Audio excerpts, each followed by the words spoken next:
Oltre alla TV, anche il cinema, con l'obiettivo di valorizzare ulteriormente un territorio tante volte raccontato, scandagliato e indagato.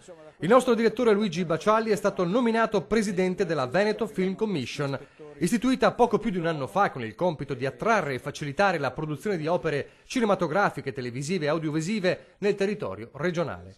L'annuncio stamane a Roma da parte dell'assessore alla cultura della regione Cristiano Corazzari.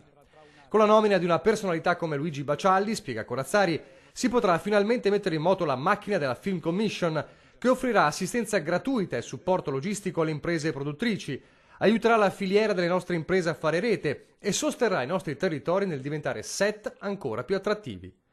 Il Veneto come terreno ideale per film e fiction, rafforzando un appeal che il cinema non ha mai sottovalutato.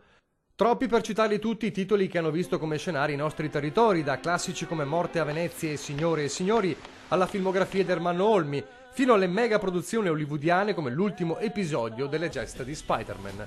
Ma l'obiettivo è fare ancora meglio con l'esperienza di chi il Veneto lo conosce attraverso lo sguardo indagatore dell'informazione.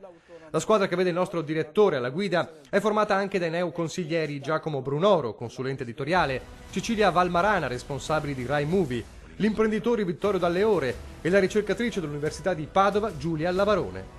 Subito a disposizione un budget di 5 milioni di euro ottenuti grazie ai fondi della programmazione POR FESR 2014-2020.